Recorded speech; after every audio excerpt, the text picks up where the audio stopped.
자, 오늘은 사무엘상 25장에 있는 말씀 제목은 미완성 교향곡, 음악 시간 같습니다. 미완성 교향곡이라는 제목으로 사무엘상 25장의 말씀을 함께 나누도록 하겠습니다. 1절에서 3절입니다. 제가 한번 읽어드리도록 하겠습니다. 우리 앞에 있는 내용을 한번 보십시오. 사무엘이 죽음에 온 이스라엘 무리가 모여 그를 두고 슬피 울며 라마 그의 집에서 그를 장사한지라. 다윗이 일어나 바란 광야로 내려가니라. 마온에 한 사람이 있는데 그의 생업이 갈멜에 있고 심히 부하여 양이 3,000마리요 염소가 1,000마리이므로 그가 갈멜에서 그의 양털을 깎고 있었으니 그 사람의 이름은 나발이요 그의 아내 이름은 아비가일이라. 그 여자는 총명하고 용묘가 아름다우나 남자는 완고하고 행실이 악하며 그는 갈렙 족속이었더라. 자, 오늘 내용을 한번 살펴보십시다. 오늘 25장 시작은 사무엘의 죽음을 이야기하고 있습니다. 이스라엘의 첫 왕을 세우고 또 하나님께서 그를 버리셨기에 그를 폐하고 다른 왕을 세운 이미 기름 부은 사무엘 선지자 또는 제사장이 오늘 세상을 떠나는 이야기부터 시작합니다. 다윗에게는 굉장히 중요한 인물이었습니다. 너무 소중한 인물이었죠. 이 장례식에 사울은 참석하지 않습니다. 그것 또한 문제입니다. 그러니까 사울은 점점점 하나님으로부터 멀어지고 있다는 것을 여기서부터 보여주고 있죠. 여기서도. 자, 그 말은 장례식에 참석하지 않았다는 말은 이제 사울은 더 거칠어져서 다윗의 추격이 점점 더 세질 것이다. 이것을 예측하게 됩니다.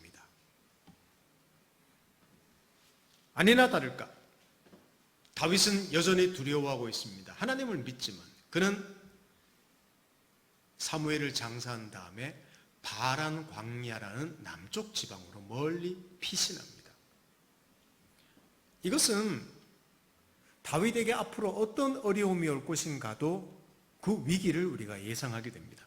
지도를 한 번만 보시면 자, 엔게디라는 곳에 있었지 않습니까? 자, 여기서 사무엘이 죽어서 그를 라마라고 하는 이곳에서 장사를 지내고 이게 사무엘이 있는 곳이니까 멀리 남쪽 바란 광야까지 지금 피신을 한다. 이 먼 길을 도망자로 또 지내게 됩니다. 근데 갑자기 1절에 사무엘의 죽음 나온 다음에 성경은 나발이라는 사람과 그의 부인 아비가일이라는 부부에 대한 이야기가 잠깐 나와요. 갑자기 이 나발이라는 사람은 목축을 하는 사람인데 굉장히 부자입니다. 근데 악한 사람이라고 성경은 이야기하고 있고 그의 아내 아비가일은 지혜롭고 특별히 내면이 아름답지만 외모 또한 특출난 사람이었다고 성경은 기록하고 있습니다.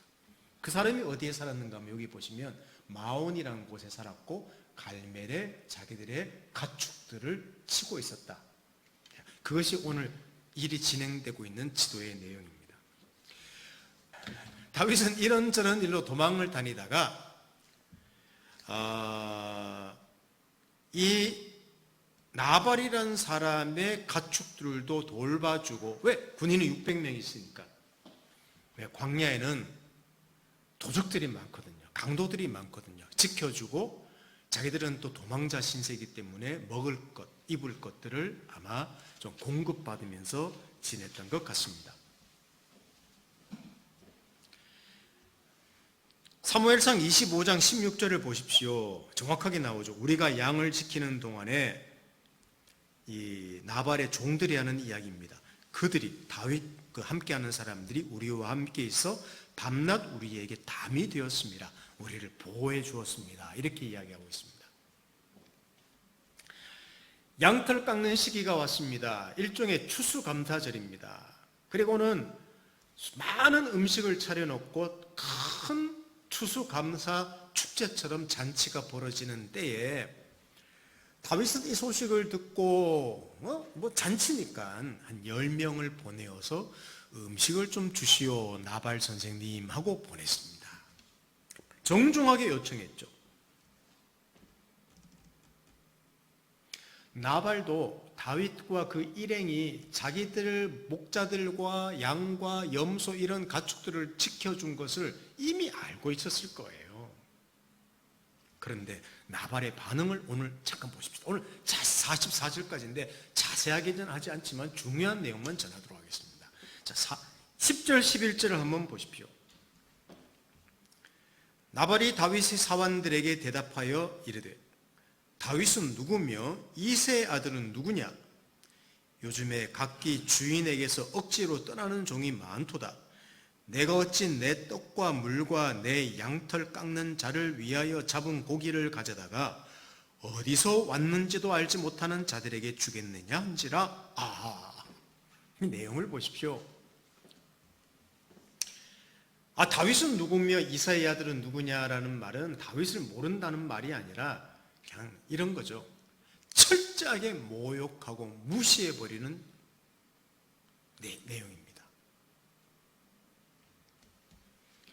요즘 주인을 떠나서 이탈하는 도망자 노예들이 많다고 하는데 이 말은 저놈은 사울을 떠난 이탈자다, 배신자다 이렇게 낙인을 찍고 있습니다. 지금 나발이. 그리고 광야에 출몰하고 있는 도적대라고 칭하고 있습니다. 아니 음식 나눠주기 싫으면 싫은 것이지 다윗을 철저하게 모욕합니다. 우리 그런 거 있지 않습니까? 하기 싫다고 하지 않고 빈정대면서 거절하는 그렇게 지금 다윗을 대한 거예요. 다윗의 반응입니다. 13절과 21, 22절을 한번 보십시오. 나중에 여러분들 한번 읽을 기회를 또 드리고 이건 뭐 함께 안 읽어도 되기 때문에 제가 읽어드립니다. 13절과 21, 22절을 보십시오. 다윗이 자기 사람들에게 이르되 너희는 각기 칼을 차라 하니 각기 칼을 차매 다윗도 자기 칼을 차고 400명가량은 데리고 올라가고 200명은 소유물 곁에 있게 하니라. 21, 22절 다윗이 이미 말하기를 내가 이자의 소유물을 광야에서 지켜 그 모든 것을 하나도 손실이 없게 한 것이 진실로 허사라. 야 내가 그냥 엉뚱한 짓 했지 이 말입니다. 그가 악으로 나의 선을 갚는도다. 내가 그에게 속한 모든 남자 가운데 한 사람이라도 아침까지 남겨두면 하나님은 다윗에게 벌을 내리시고 또 내리시기를 원하노라 하였더라. 야 분노가 그냥 하늘 끝까지 치밀고 있습니다. 자기 600명 가운데 400명가량을 무장시켜서 나발에게로 향합니다. 여러분 어디서 많이 본 모습 아닙니까? 다윗 한 사람을 잡기 위해서 사울이 몇 명? 3,000명을 이끌고 다윗을 굴에 있다는 소식을 듣고 잡으러 간 너무 사울 모습하고 비슷한 모습입니다. 이번에는 하나님께 묻지도 않습니다. 하나님, 저 나발이라는 놈이 저를 향해서 나팔 불며 모욕을 했는데 가서 심판할까요 말까요? 묻지도 않습니다. 우리가 늘 보았던 다윗이 아닙니다. 야수로 변한 것 같습니다. 아닙니다. 그 다윗입니다. 그 다윗이에요. 어쩌면 나발의 악함이 다윗 속에 잠자고 있었던 악함을 지금 깨웠는지도 모릅니다. 광야에서 하나님이 거룩함을 사울을 통해서 훈련한 그 거룩함이 일시에 무너지고 없어지는 것 같은 상황입니다. 그 지금이. 지난주 말씀처럼 현실 너머를 보면서 믿음의 눈으로 보면서 사울을 대했던 다윗, 사울의 추격을 피하는 도망자로 살면서 제2의 사울이 되지 않기를 힘썼던 다윗. 그런데 지금은 나발을 향해서 어떻게 불쌍히 여기는 마음이라고는 1도 없고 그를 완전 인간 쓰레기로 보고 그의 집에 있는 모든 그 식솔들을 전멸하려고 다윗은 보고 있습니다. 자기한테 해가 되는 사람, 자기를 모욕하고 뭔가 피가 되는 사람은 죽이려고 혈안이 됐던 사울하고 지금 다윗이 거의 똑같은 모습으로 된 것이 지금 상황입니다. 그게 25장 내용이에요. 여러분, 우리가 보고 싶어하던 그 멋진 다윗, 매력적인 다윗은 어디로 갔습니까? 그러나 분명히 말씀드리죠. 이것도 다윗입니다. 이것도 다윗입니다. 저는 이런 면을 한번 생각해 봤습니다. 다윗이 물론 이것도 다윗인데 왜 이렇게 폭발했을까 생각하면서 이때까지 수년 동안의 사울을 피해서 도망자로 사는 스트레스가 얼마나 컸겠습니까? 아마 그 스트레스 마일리지를 하나씩 하나씩 쌓았던 것 같아요, 지금까지. 그러다가 어떤 이 일, 나발이라는 사람이 촉발이 되어서 폭발한 것 같습니다. 거기다가 사무엘이라는 그 죽음이 빈자리가 너무 컸던 거예요. 우리 한 사람이 그렇지 않습니까? 자기가 의지하고 존경하고 너무너무 소중히 여겼던 한 사람이 그냥 죽었어. 근데 너무너무 스트레스 받고 그걸 누르고 살았어요. 근데 누가 한번 툭 건드렸어. 그 폭발한 것이라고 생각합니다.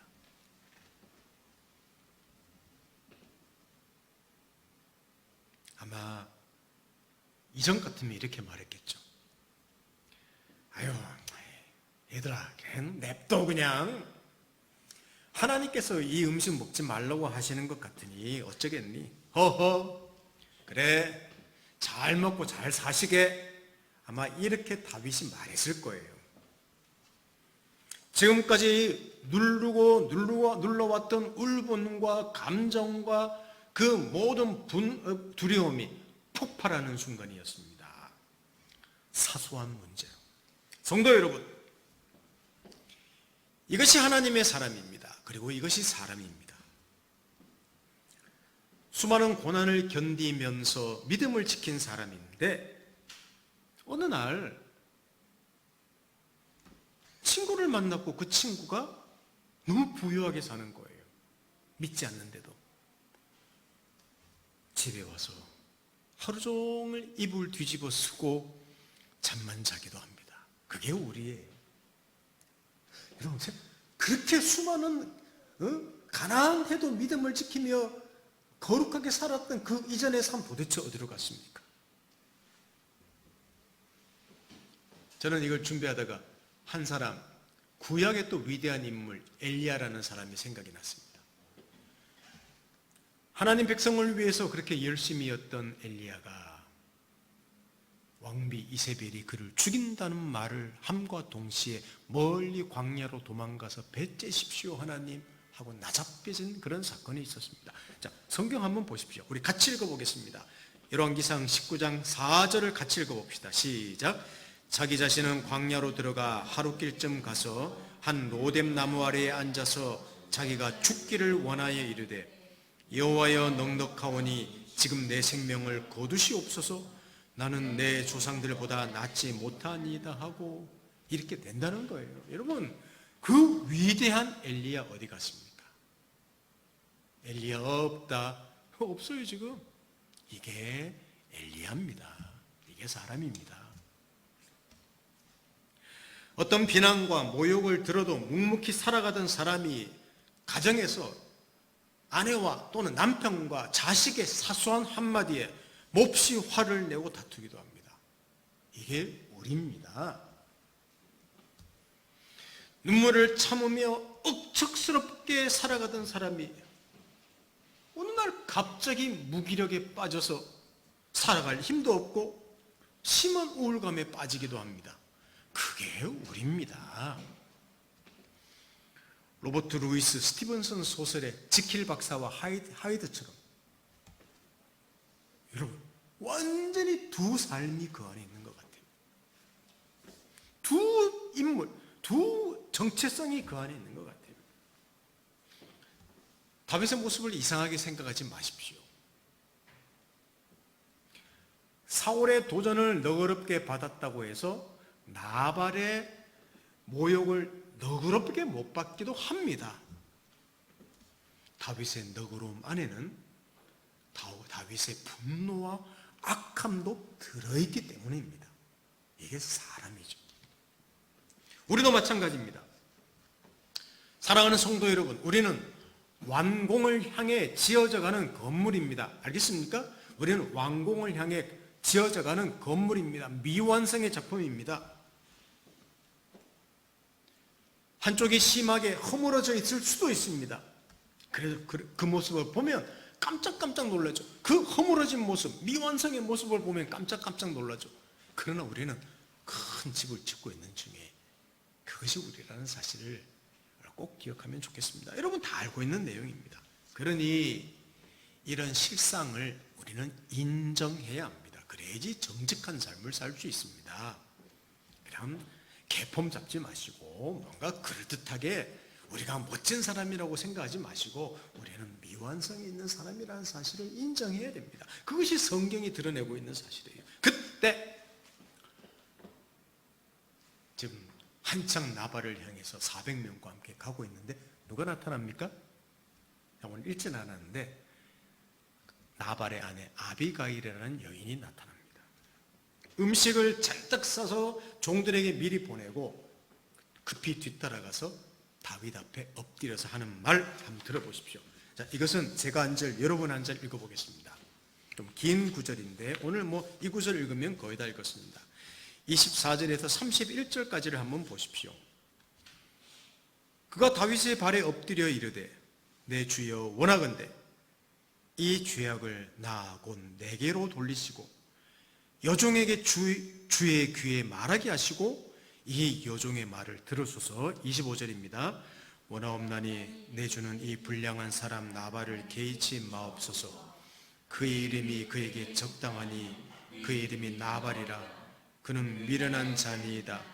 여종은 내 주께서 보내신 소년들을 보지 못하였나이다. 내 주여 여호와께서 살아계심을 두고 맹세하노니 내 주도 살아계시거니와 내 주의 손으로 피를 흘려 친히 보복하시는 일을 여호와께서 막으셨으니 내 주의 원수들과 내 주를 해하려고 하는 자들은 나발과 같이 되기를 원하나이다.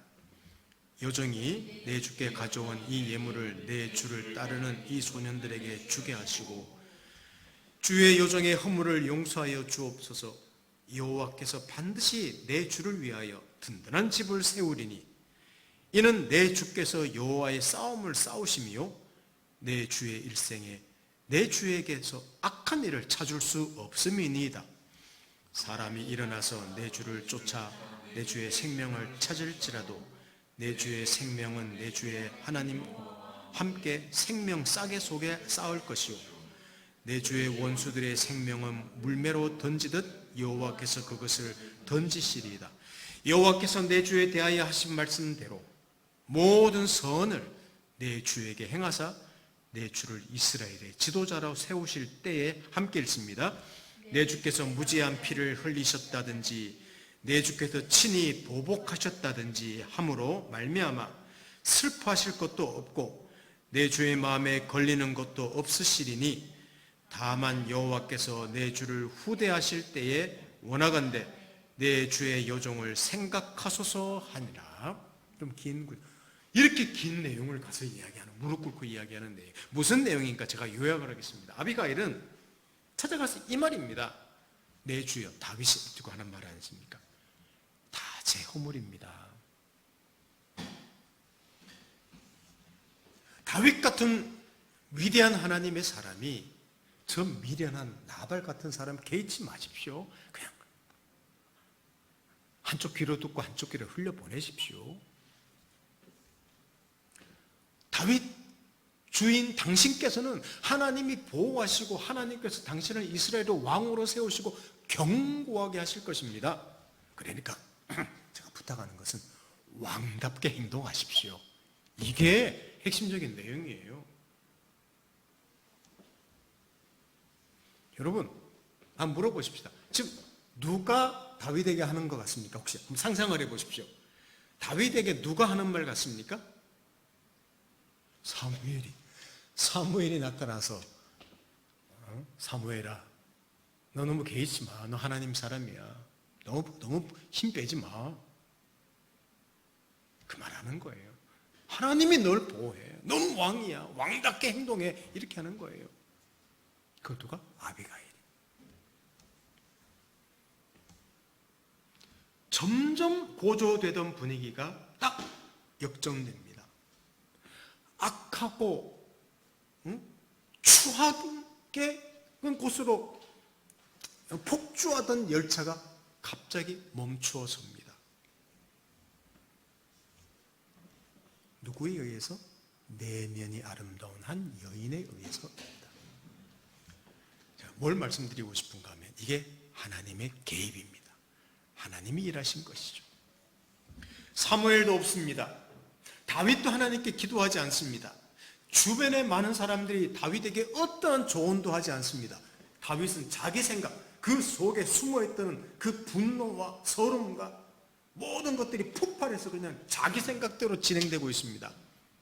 근데 전혀 예상치 못하게 나발의 아내 한 여인을 통해서 다윗은 멈추고 회복되고 있습니다.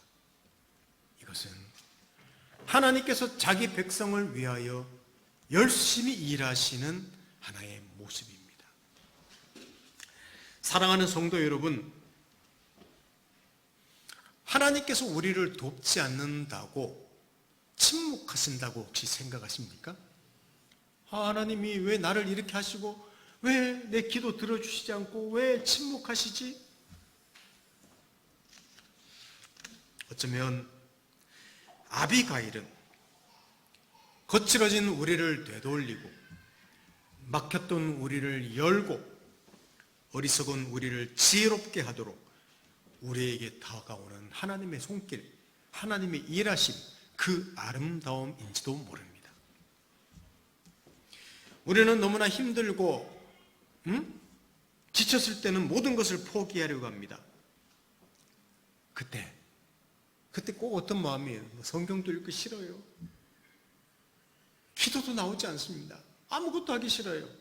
그럴 때 어디서 들려오는 아름다운 음악, 찬양 소리, 이런 것들이 우리를 힘있게 만들어주기도 합니다.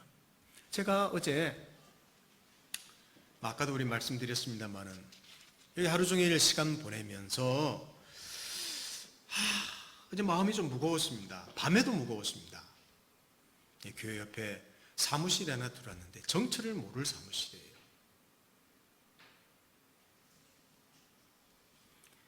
마음이 저는 최근에 좀 침울했습니다. 그래서 교회에 들어오면 찬양을 많이 켜둡니다. 어제도 우리 박정호 장로님, 박정호 씨의 나를 지으신 이가 하나님이란 찬양을 계속해서 틀었습니다. 집에 가서도 밤에 들었습니다. 자꾸만 또 생각이 나요. 부정적인 생각이 자꾸만 들어요. 이 장소가 싫어져요. 근데 그럴 때 다른 것들이 기도도 합니다만은 다른 것들이 잘 안 되는데 이 찬양이 마음을 그래도 뚫리게 하고 새롭게 하는 경험을 어제 한번 해봤습니다. 그래서 오늘도 아까 찬양했던 거예요. 성도 여러분, 우리의 삶에서 어떤 사건, 어떤 일로 갑자기 침울해지거나 분노가 치밀하거나 나빠지는 경우가 있으신가요? 우리는 이럴 때 우리의 걸음을 세우는 무언가 아름다운 것들을 만납니다. 바로 하나님께서 보내신 아비가일입니다. 성경도 안 읽혀집니다. 기도도 안 됩니다. 사무엘도 없다는 거예요. 그 말은 사무엘이 없다는 거예요. 그런데 한번 제가 가볍게 하는 이야기인데 그때 친구에게 전화가 옵니다. 친구하고 통화하면서 회복이 돼요. 밖에서 길 가다가 뛰어노는 아이들 모습을 봅니다. 빨갛게 물든 단풍들을 보아요. 구름 한 점 없는 푸른 가을 하늘을 또 우연히 보게 됩니다. 산책을 하면서 저녁 시간 붉게 물든 석양을 보기도 합니다. 우연히 유튜브를 틀었는데 멋진 강의를 하기도 해서 듣기도 합니다. 길을 가는데 카페에서 음악이 들려요. 신납니다. 잠자고 있는 아기 얼굴을 봅니다. 저는 손자 보면서 자주 흐뭇하게 웃을 때가 많습니다. 귀엽죠? 책 한 권을 들고 카페로 들어갑니다. 제가 지금 드린 말씀들, 목사님이시면 좀 신령한 이야기를 하셔야지. 우리 모든 사람들이 그렇게 늘 할 수 있는 이야기들, 그걸 교회에서 굳이 하십니까? 라고 말씀하실지 모르는데, 여러분, 이것도 하나님이 우리를 도우시는 손길 중에 하나일 수가 있다는 것입니다. 아비가일일 수 있다는 거죠. 하나님의 일하심을 제한하지 마십시오. 우리의 생각과 판단으로 불가능하다고 예단해서는 안 됩니다. 쉽게 낙심하지 마십시오. 왜? 하나님은 우리를, 아비가일을 아까 말씀드렸지 않습니까? 사무엘도 없고 본인도 기도하지 않고 주변에 누가 그를 막지 못했는데 다윗이 엄청난 살인을 저지르지 못하도록 아비가일을 통해서 막아주신 하나님 아닙니까? 이게 하나님 일하심이라는 거예요. 이걸 오늘 성경을 통해서 우리에게, 이 시대에 우리에게 말씀하시는 겁니다. 내가 너를 향해서 일하는 것도 이와 같단다. 내가 너를 보호하고 공급하고 지키고 하는, 인도하는 손길은 너 주변에 무궁무진하게 많단다. 이 사실, 그게 나의 일함이야. 나는 끝없이 너를 위해서 일하고 있어. 이렇게 우리를 위해서 말씀하시는 것입니다. 바로 나 한 사람을 위한 일하심이기도 하지만, 나 한 사람을 통하여 하나님 나라를 위하여 또 교회를 세우시는 일이기 때문에 나 한 사람을 위해서는 가볍게 여기지 않으시고 모든 지혜와 모든 능력을 동원해서 하나님께서 일하신다는 사실입니다. 그냥 여러분, 나 한 사람을 위해서, 여기 있는 여러분 한 사람 한 사람 물론 돕습니다. 근데 그들은 누구냐? 하나님 나라를 세우는 한 개개인 지체들이기 때문에 하나님이 소중하게 보호하시고 공급하신다는 사실입니다. 심지어 그의 아들을 보내면서까지 우리를 위해서 죽으시고 우리를 위해서 살으시면서 하나님께서 모든 일을 해주신다고 약속하셨습니다. 우리 마지막 구절, 한 구절 읽어보십시다. 로마서 8장 32절을 한번 읽어보십시다. 로마서 8장 32절. 자, 다 같이 우리 마지막 구절입니다. 함께 읽겠습니다. 자기 아들을 아끼지 아니하시고 우리 모든 사람을 위하여 내주신 이가 어찌 그 아들과 함께 모든 것을 우리에게 주시지 아니하겠느냐. 아멘. 아들을 아끼지 않고 주셨다. 이게 하나님이 우리를 도우셨는데 우리를 돕기 위해서 무슨 일을 못 하시겠습니까? 그게 제 보장이고 그것이 여러분의 보장이고 소망입니다.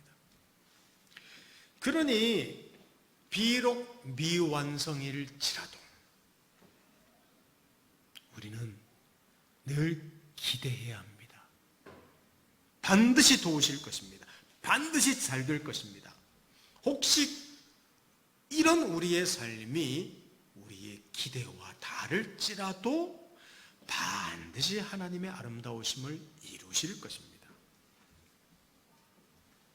여러분, 어쩌면 지금까지 우리를 위협하고 있었던 사울과 같은 존재, 나발과 같은 존재들은 우리의 삶이라는 본문에 있는 하나님의 각주밖에 되지 않는다는 사실을 꼭 기억하시기를 바랍니다. 우리 삶의 본문이 아니에요. 그것들은 각주일 뿐입니다. 너무 어려운 시기를 살아내고 있습니다. 성도 여러분, 아니 국민 여러분, 하나님의 상상할 수도 없는 지혜의 일하심이 있습니다. 그러니 매일의 삶에서 우리의 인생을 우리 기대해 봅시다. 오늘 설교 제목 뭐라 그랬습니까? 미완성 교향곡 그랬죠. 슈베르트의 교향곡 제 8번입니다. 미완성 교향곡. 제목 이야기를 잠깐 하고 마치겠습니다. 왜 미완성 교향곡이라고 나중에 후대에 이름 붙여졌는가 하면 슈베르트가 1, 2악장밖에 작곡하지 않았기 때문입니다. 보통 4악장이죠, 교향곡은.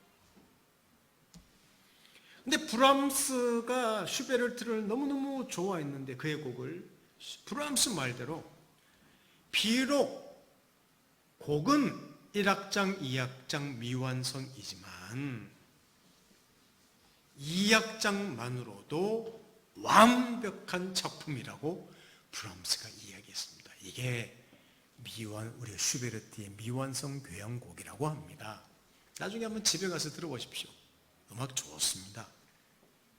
그렇습니다. 우리는 여전히 미완성입니다. 그러나 하나님이 개입하시는 인생입니다. 우리를 도우십니다. 우리를 빚으십니다. 모든 하나님의 지혜와 능력과 그 모든 방법으로 우리를 이끄십니다. 그러니 우리는 인생 비록 부족한 게 많을지라도 그 인생 자체로 아름답다는 사실을 꼭 기억하시면 좋겠습니다. 자빠지더라도, 실패하더라도, 지치고 넘어지더라도, 모든 무능한 것들을 보일지라도 하나님이 우리 인생을 지금 만들고 계시는 인생이라는 말입니다. 아름다운 교향곡이죠. 어떤 교향곡? 미완성 교향곡. 아직까지 다윗이 그런 모습을 오늘 보여주었습니다. 그 인생을 만들고 계시죠. 오늘 이 다윗 이야기를 통해 하나님이 이 시대의 하나님 사람으로 살고 있는 우리에게 주시는 이 교훈을 꼭 한번 마음에 새기시고 우리 인생이 얼마나 멋진 인생인지 기대하는 그런 인생이 어려운 시기에 그런 마음으로 우리 인생을 매일매일 담대하게 살아내기를 간절히 바랍니다. 함께 기도하겠습니다. 하나님 아버지, 제가 이 말씀밖에 전할 것이 없습니다. 어떤 성경을 보나 인간은 미완성의 존재고 하나님이 그를 불렀어도 붙잡으셨어도 미완성임을 보게 됩니다. 그러나 하나님이 붙잡으시고 빚으시기 때문에 우리 인생은 그 자체로 얼마나 아름다운지요. 그 인상에 수많은 하나님의 지혜와 능력과 방법으로 우리를 도우시고 계신데 다윗을 모든 악으로부터 지켜주신 하나님, 우리에게도 수많은 아비가일을 보내어 수많은 아름다운 것들로 우리를 지키시는데 이 은혜를 매일매일 받고 사는, 그래서 하나님의 아름다우심으로 성숙해 나가는 귀한 우리 인생, 특별히 어려운 인생을 살아내는 저희들 될 수 있도록 축복해 주십시오. 예수님의 이름으로 기도드립니다. 아멘.